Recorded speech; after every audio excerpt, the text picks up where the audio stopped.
नमस्कार. श्रावण महिना चालू झाला आहे आणि आज पहिला सोमवार आहे. तर मी सोमवारसाठी सर्वांना खिचडी बनवणार आहे. तर हे पण मी साबुदाणे सकाळी 8 वाजता भिजत घातले होते. इथे मी शेंगदाणे घेतले भाजून, 2 बटाटे घेतलेले उकडून आणि थोड्याशा हिरव्या मिरच्या घेतल्या.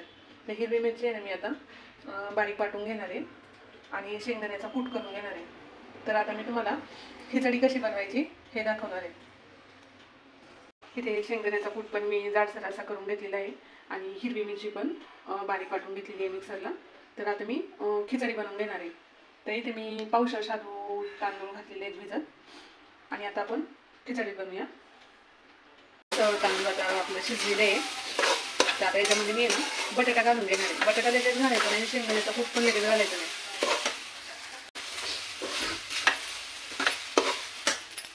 खिचडी परतताना आहे ना कधी पण खिचडी चांगली पहिली शिजून घ्यायची आणि नंतर त्याच्यामध्ये आहे ना शेंगदाणा कूट किंवा बटाटा तुम्ही टाकणार असेल तर तो नंतर टाकायचा. म्हणजे खिचडी आहे ना गजगजीत पण होत नाही, एकदम मोकळी अशी होती आणि खायला पण छान लागते. तर आपली आता खिचडी चांगली म्हणजे शिजलेली आहे. तर मी याच्यामध्ये बटाटा आणि शेंगदाणा कूट घालून देणार आहे.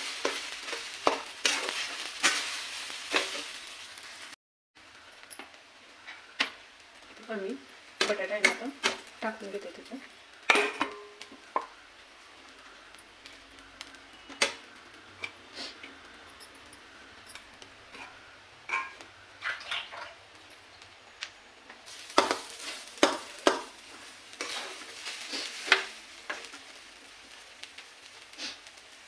शेंगदाण्याचा कूट पण टाकणार आहे. तुम्हाला जेवढं पाहिजे तुम्ही तेवढं टाकू शकता.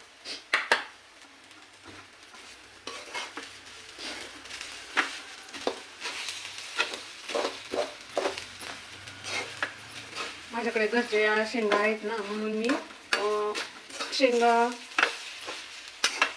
थोड्या ओलसरच होत्या, त्याच्यामुळं खूप जरा ओलसर झालेला आहे, पण छान झाली.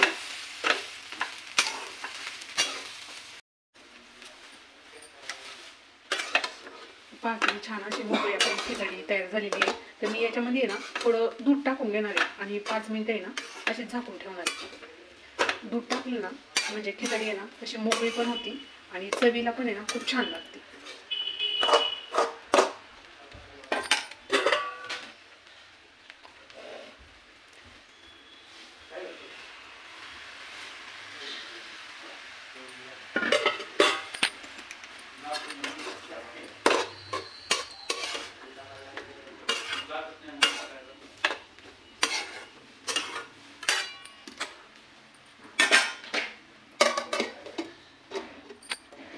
एक 5 मिनिटं आहे ना असं झाकून ठेवायचं आणि मग नंतर खायला घ्यायची.